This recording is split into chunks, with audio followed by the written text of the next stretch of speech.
Entonces tenemos que, para satisfacer todas estas necesidades ilimitadas que tenemos, necesitamos recursos. Pero como los recursos no son ilimitados, por lo contrario, ¿cierto? Son escasos, son limitados, es que aparece el problema económico. Y lo que busca, ¿cierto?, esta economía es solucionar este problema económico, ¿cierto?, estudiando formas de cómo utilizar más eficientemente estos recursos, ¿ya? Entonces, priorizando las necesidades, de manera de asignar estos recursos en forma eficiente. Y ahí aparece el concepto de escasez. Cuando hay escasez, es cuando no podemos satisfacer todo lo que deseamos, ¿ya?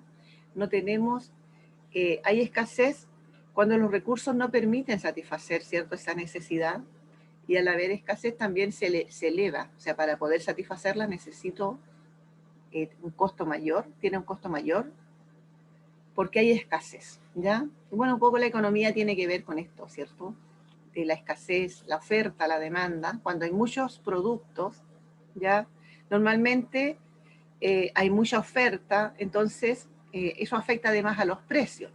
Si nos ofrecen muchas cosas o mucho producto de lo mismo, los precios van a tener que bajar un poco, ¿cierto? Pero si no nos ofrecen porque es muy escaso, el precio va a subir. Entonces hay una relación también entre la oferta de productos y la demanda de estos productos, ¿ya? Entonces tenemos dos conceptos. Primero, el problema económico, que nace porque los recursos son limitados y las necesidades, en cambio, son ilimitadas y van en aumento. Y tenemos el concepto de escasez, ¿cierto?, que cuando hay una incapacidad para satisfacer, ¿cierto?, esto que necesitamos. Las necesidades de la sociedad crecen continuamente, ¿cierto? Lo que estábamos viendo recién, que los objetos, ¿cierto?, van cambiando, los artículos de lujo pasan a ser productos básicos.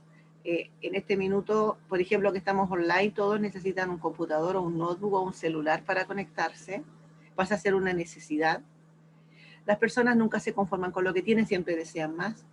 Esto se puede interpretar como una forma de ambicionar, pero esto, ¿cierto?, también refleja que se desea una mejor calidad de vida, porque en general lo que se desea es aquello que está de mejor calidad o con mayor tecnología. Hay diferentes tipos de necesidades, lo que comentábamos anteriormente, básicas o primarias, ¿cierto?, que serían como el vestuario, la alimentación, el abrigo, y otras que son desarrolladas a partir de la evolución de las sociedades, como lo que tenemos ahora, por ejemplo, los celulares, las televisiones, viajar en avión, qué sé yo, etcétera.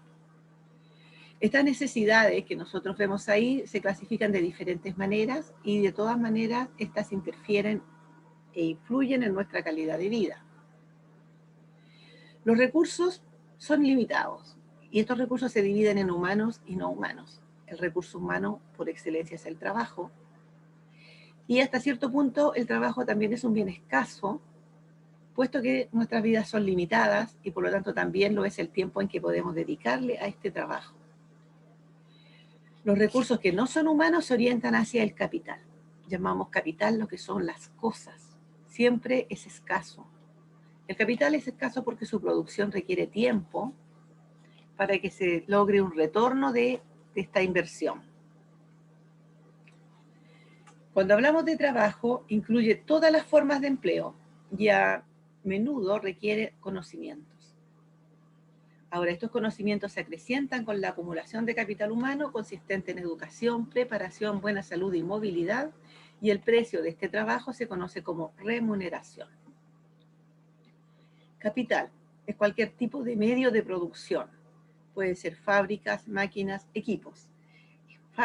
Capital podríamos asumirlo, ¿cierto? Por ejemplo, en tributaria, la renta se define como cualquier beneficio que rinda una cosa o una actividad. Y cuando habla de una cosa, se refiere a cualquier cosa ajena a mí que produce esa cosa, genera una renta. Puede ser un camión, porque el transportista usa el camión y genera una renta, un taxi, una máquina, y ya cuando ahí se viene formando este concepto de capital, ¿ya? El capital solo puede incrementarse cuando se desvían recursos de la producción de bienes de consumo para dejarlos en el capital. El capital queda en la empresa, ¿ya? No se consume tan rápidamente como la mercadería o como otras cosas. Normalmente exige mucho tiempo, el capital y grandes sumas de dinero. Ahora, este capital, la rentabilidad que genera se le denomina interés.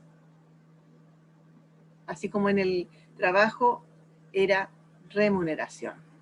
La economía es una ciencia social que se ocupa de los problemas de los individuos y de la sociedad misma. Busca la forma de administrar los recursos escasos para satisfacer las necesidades humanas que son ilimitadas. La microeconomía es la parte de la economía que estudia el comportamiento de las empresas, los consumidores, las industrias y sus interrelacionados. ¿Ya? Ahí hay un ejemplo, una empresa chilena debe tomar decisión frente a la crisis económica que afecta a España entre despedir a los empleados o reducir los bonos por producción. Podría ser algo que tiene que estudiar la microeconomía, el efecto que está ocurriendo, ¿cierto?, en las empresas. La microeconomía tiene que ver entonces con las necesidades humanas, con los factores económicos, con los sectores económicos, los factores de productividad y los bienes y servicios. ¿Ya? Los bienes y servicios es lo principal. A partir de aquí, ¿cierto?, se podría decir que cuando se estudian las necesidades humanas y vemos qué se necesita para poder solucionar estas necesidades humanas, se requieren bienes y servicios. ¿Ya?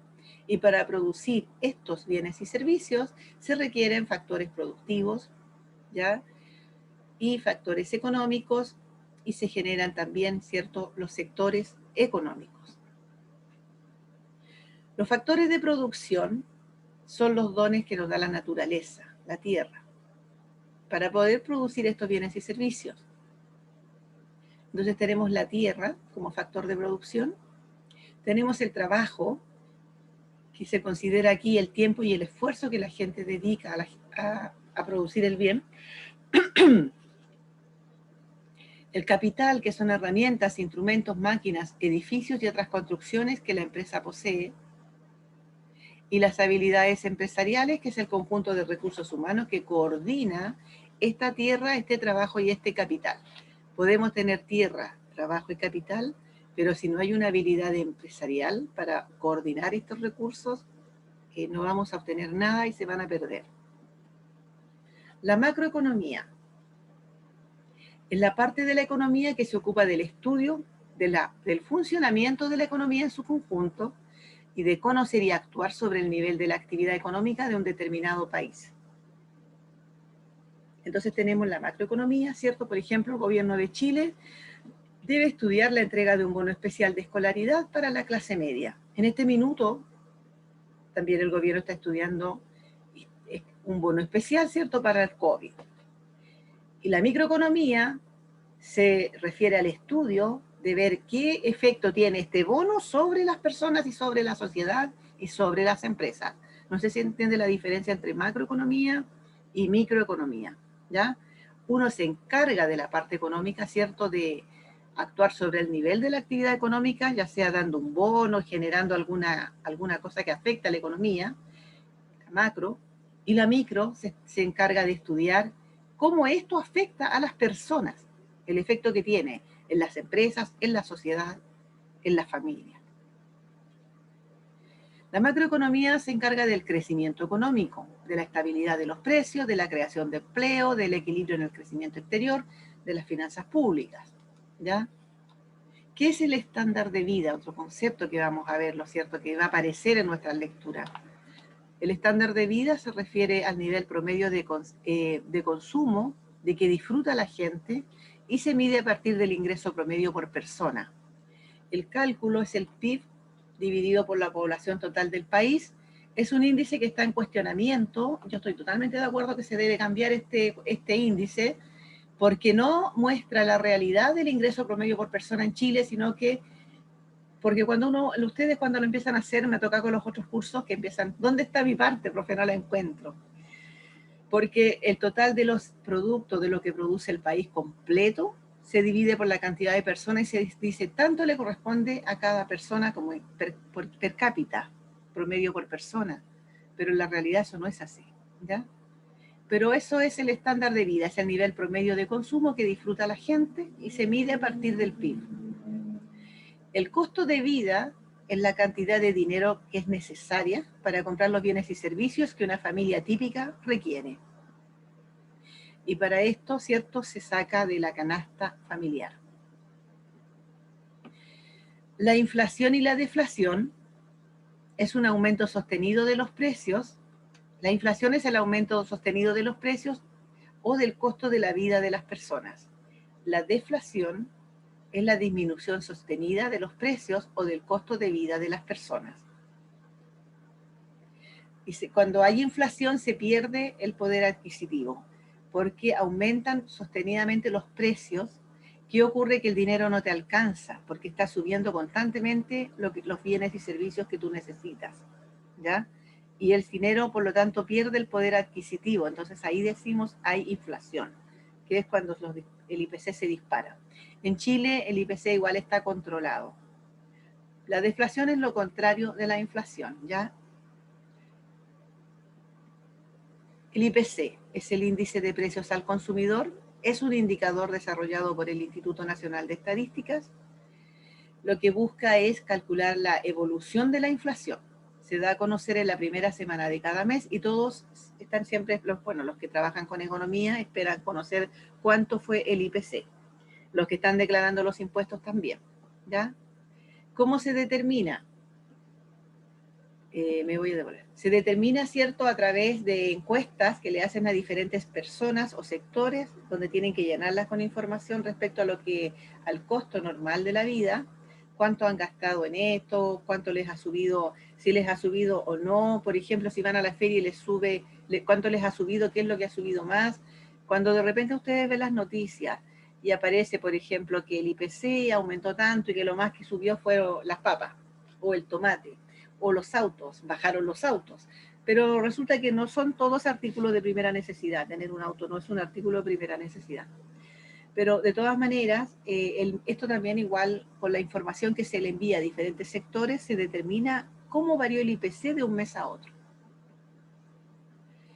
Tenemos que entender también que hay ciclos económicos, y estos ciclos económicos son así como los vemos en el gráfico, suben y bajan, ¿cierto?